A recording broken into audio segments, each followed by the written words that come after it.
In the early 20th century, West Virginia's hills were more than picturesque. They were barriers that cut off communities from the outside world. Clay County and neighboring Nicholas County, situated deep within the Appalachian Range, remained, geographically and socially isolated. The mountains enclosed the valleys like stone walls, limiting contact with outsiders and reinforcing the survival of tight-knit kin groups. According to the 1910 and 1920 U.S. Census rolls, most households listed occupations such as farm laborer, timber hand, or coal miner, with entire extended families working the same tracts of land. Outsiders rarely settled in. These hollows, and when they did, they often moved away quickly, describing the locals as clannish and unwelcoming. Clay County court archives from 1911 through 1925 provide telling insight into how these families lived. Records reveal repeated inheritance disputes and land transfers almost exclusively among the same surnames: Jarrell, Mullins, Bragg, and Rhodes. Rarely did deeds pass into unrelated hands, suggesting a deliberate effort to keep both land and bloodlines contained. Local ministers from Baptist congregations recorded unusual baptismal requests, where children were brought without fathers named and where questions of legitimacy were brushed aside. By the 1930s, the Federal Writers Project began collecting oral histories across West Virginia. In Clay and Nicholas counties, interviewers noted disturbing accounts from locals who spoke in hushed tones about families where kin married kin and children were born with the look. Midwives, according to scattered reports, privately admitted to delivering infants with deformities, though Charleston medical registries often filed such cases under congenital defect without listing parentage. The pattern was consistent: secrecy, silence, and an unspoken understanding that certain hollows harbored disturbing truths outsiders should not probe. These whispers set the backdrop for the most unsettling case of all, the Jarrell household. It was here that a young girl, born into this hidden bloodline, would grow into a tragic figure. Trapped by tradition and coerced loyalty, she would become both sister and mother within her own family circle. Her story embodied the darkest reality of Appalachian isolation, when boundaries collapsed and secrecy allowed an inbred family's suffering to persist unchecked. In Clay County, whispers often turned toward one household that seemed to exist apart from the rest: the Jarrell family. Their name appeared repeatedly in county records, not only in census rolls, but in property deeds that dated back before the Civil War. An 1894 land transfer preserved in the Clay County Courthouse showed a 40-acre tract moving from James Jarrell to his cousin Henry Jarrell for $1 and continued care. Outsiders never purchased these parcels. Instead, the land shifted between cousins, nieces, and nephews, tightening the family's grip on a hollow that became known locally as Jarrell's Ridge. By 1920, the census painted a peculiar picture. On a single property, multiple surnames, Jarrell, Mullins, Bragg, and Rhodes, were listed side by side, suggesting not just neighbors but kin clustered into one enclave. Teachers from nearby one-room schools reported that the Jarrell children rarely attended classes. When questioned, the explanation was always illness, bad weather, or the need for farm work. Their pattern emerged.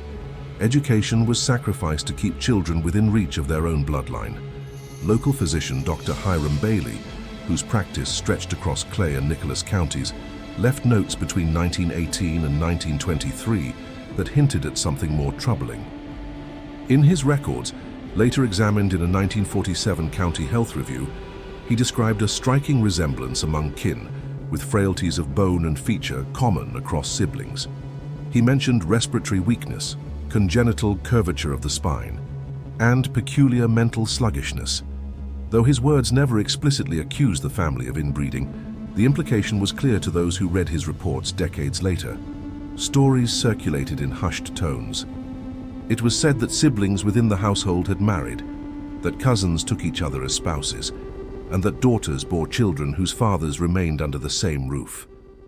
A woman named Sarah Mullins, interviewed by the Federal Writers Project in 1938, recalled neighbors referring to the Jarrells as those people who don't look outside their own walls.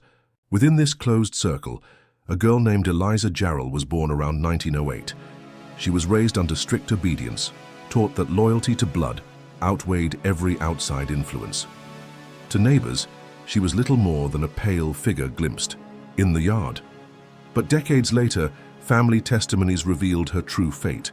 Eliza bore children by her own brother. She was forced into the role of both mother and sister, embodying the disturbing truth of a hidden bloodline that had locked itself into a cycle of incest and secrecy. Eliza Jarrell's adolescence unfolded in a community that had long whispered about her family. But by the mid-1920s, silence could no longer conceal what was happening behind closed doors.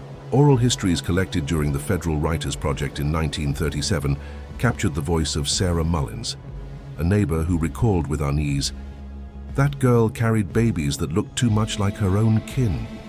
We all knew, but nobody spoke." Her words reflected a disturbing truth the county had tiptoed around for years. Clay County's birth registers began to reveal troubling omissions. In 1926, Eliza was recorded as giving birth to a child, yet the line for the father's name was left blank. 2 years later, in 1928, a nearly identical record appeared, again listing Eliza as the mother, with no mention of paternity.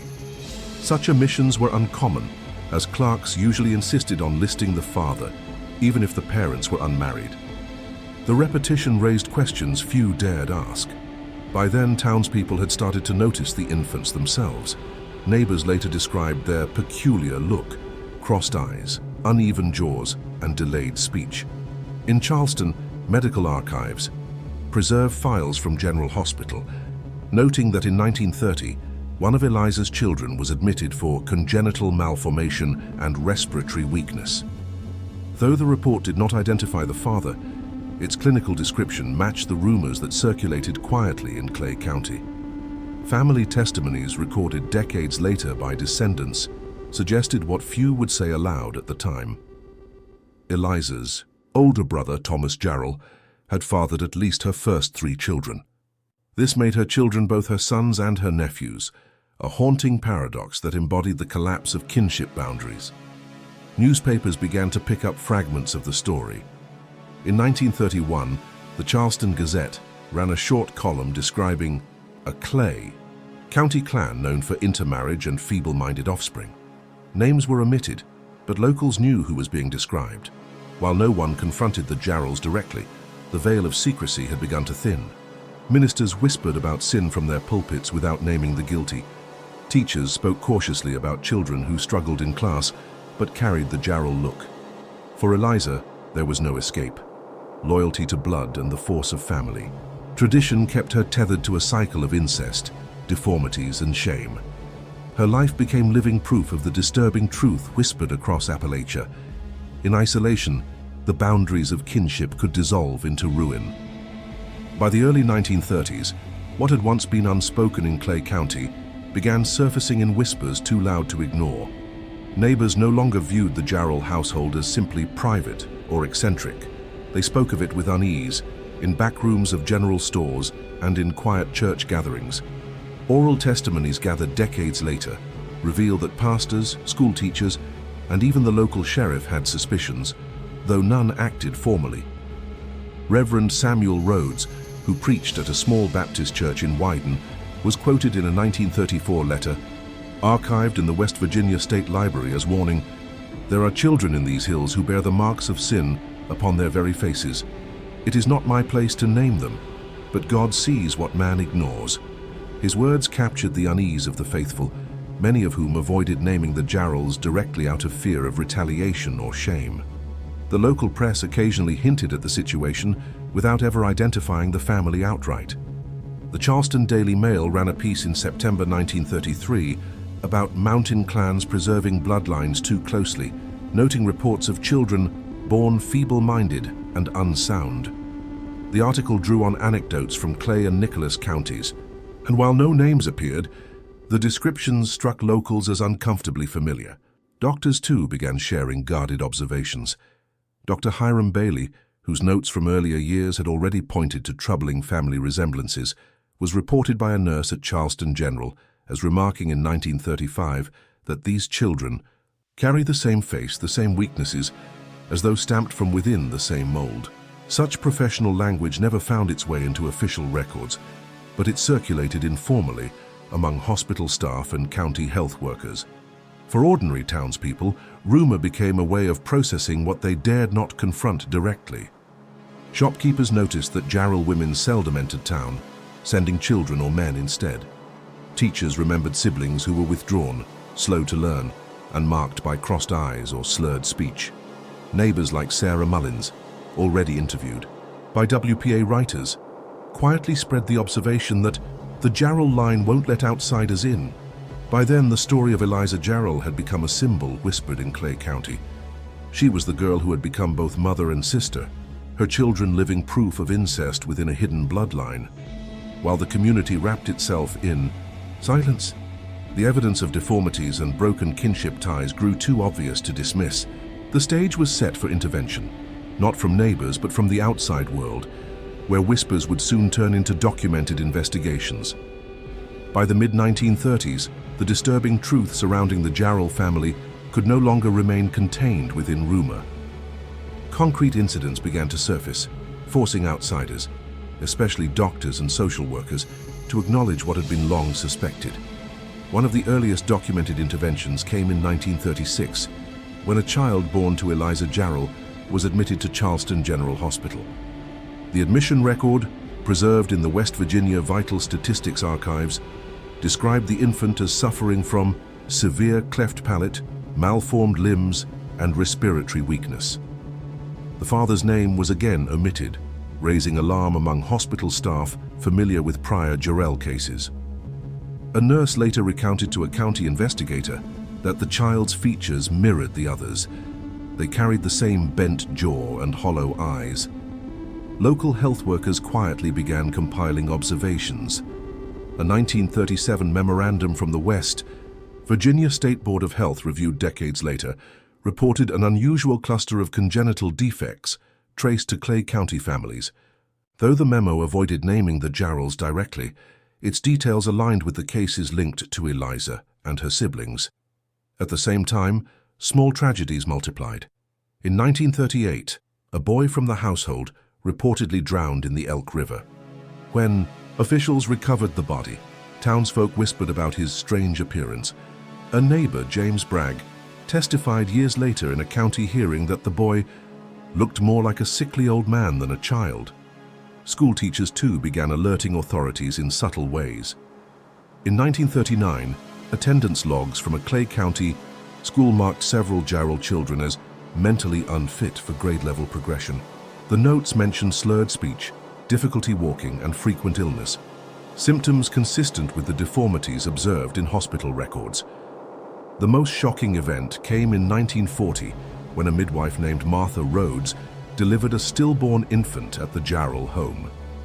In her personal notes later turned over during a WPA health survey, she wrote, "The child bore no chance of survival, limbs twisted, head misshapen, no father to claim." It was one of the first-hand acknowledgements that incest within the family was producing catastrophic outcomes.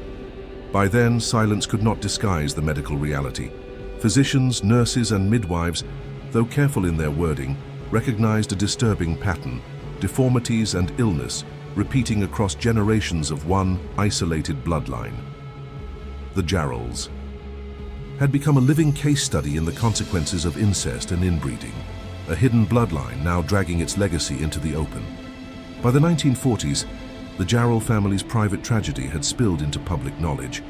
Death records and medical files revealed a grim cycle of deformities, infant mortality, and lingering illness that marked nearly every generation. Clay County. Death registries from 1941 to 1947 list 5 Jarrell children who died before their second birthday. The official causes varied: failure to thrive, respiratory collapse, and malnutrition, but the patterns were undeniable. One record from 1943 documented the death of an infant girl born to Eliza Jarrell. The attending physician noted gross congenital malformations and declined to name a father. Her burial in an unmarked grave near the Elk River became a symbol of the family's unspoken grief, Testimonies collected later painted an even darker picture. Neighbors recalled children who rarely spoke, walked with difficulty, or displayed obvious craniofacial deformities. A 1945 school report from Nicholas County labeled one of Eliza's sons as feeble-minded and recommended institutionalization in Huntington State Hospital, a facility known for housing those with severe developmental disabilities. The boy reportedly lived only a few years after being admitted, succumbing to pneumonia in 1948. Generational damage extended beyond the physical. Family members who survived often struggled with mental decline, paranoia, and isolation. Oral accounts from the Mullins and Bragg families recalled Jarrell children being kept indoors, hidden from visitors, or mocked when seen in public. They carried a look, one local interviewed in 1952 remarked. You could tell a Jarrell child from a distance. This cycle of birth and loss came to be described by neighbors as a curse. Ministers framed it in moral terms, citing biblical warnings against incest. Doctors and health workers, however, saw it as the natural consequence of an inbred family trapped within a closed bloodline. In either view, the outcome was the same, a tragic legacy carried forward with each generation. By the late 1940s, even extended kin like the Mullinses and Rhodes distanced themselves from the Jarrells. Marriages into outside families dwindled, and the hollow grew more isolated. Yet secrecy still prevailed within the household, as if silence could shield them from shame. But with mounting deaths and deformities, the disturbing truth had become undeniable, and soon outside forces would intervene to bring their story into the public eye. By the early 1950s, the Jarrell family could no longer remain hidden within the folds of Clay County's mountains. What had once been whispered as rumor and endured in silence now drew the attention of outsiders, journalists, social workers, and eventually law enforcement. The first documented inquiry came in 1951, when the West Virginia Department of Public Welfare opened a case file on the family. A field worker named Margaret Lewis, assigned to the Charleston office, recorded in her notes, "This household demonstrates repeated incidents of illegitimacy, congenital deformity, and poor sanitation. Suspicions of incest are widespread among neighbors." Though phrased in cautious bureaucratic language, it was the first state-level acknowledgement of the disturbing truth. The press soon followed. In 1952, the Charleston Gazette published an investigative series on forgotten families of the mountains. One column, though careful not to name individuals, described a Clay County clan whose children bear both kinship and deformity upon their faces. Locals recognized the description immediately. The article provoked outrage among some residents, who felt their privacy was being violated, but it also forced the broader public to confront what officials had ignored for decades. Journalists weren't the only ones taking notice. That same year, a traveling physician, Dr. Robert Hastings, reported to the State Board of Health after treating one of Eliza's children for a severe infection. His letter bluntly stated, "The child's deformities are consistent with inbreeding. This is a matter of public health, not merely private shame." Such words carried weight, pressing the state to respond more forcefully. By 1953, law enforcement had been quietly alerted.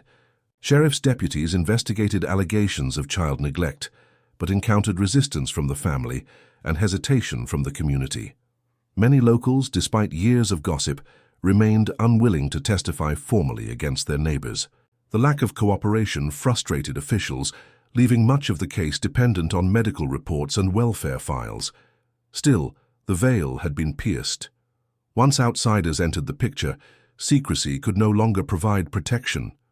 Eliza Jarrell, once just a pale figure glimpsed in her yard, had become the tragic face of a hidden bloodline whose disturbing truth was now a matter of record. Her children, both siblings and offspring, stood as living proof. The involvement of journalists, doctors, and state workers shifted the story from rumor to documented reality, and as pressure mounted, Clay County's darkest secret was about to face judgment in the public eye. By 1954, the silence that had shielded the Jarrell family for generations finally collapsed under the combined weight of welfare reports, medical, files, and journalistic scrutiny. That year, the Clay County Court convened hearings on charges of neglect and incestuous abuse. Records preserved in the West Virginia State Archives confirm that the case was officially titled State of West Virginia versus Thomas Jarrell et al. Though many details were sealed to protect minors, surviving docket notes reveal allegations of incest and child endangerment stretching back over 2 decades. Court testimony was drawn from physicians, welfare officers, and reluctant neighbors. Dr. Hastings described in stark terms the congenital deformities of Eliza's children, linking them directly to consanguineous unions within the same household. Welfare worker Margaret Lewis testified about the family's refusal to cooperate with state services, noting that children were deliberately kept isolated, both to preserve secrecy and to avoid outside intervention. The legal outcome was less decisive than many hoped. Thomas Jarrell, accused of fathering multiple children with his own sister, avoided prison due to insufficient direct evidence. Eliza, considered both victim and participant, was never charged. Instead, the Idaho state intervened by removing 2 of her surviving children and placing them in institutional care at Lakin State Hospital. Others remained within the family's fold, perpetuating uncertainty about whether the cycle would truly end. Public reaction was sharp. The Charleston Gazette published editorials condemning the failure of the mountain justice system to protect its most vulnerable. A 1955 report by the American Eugenics Society, though steeped in the prejudices of its era, cited the Jarrell case as evidence of degeneration through unchecked inbreeding.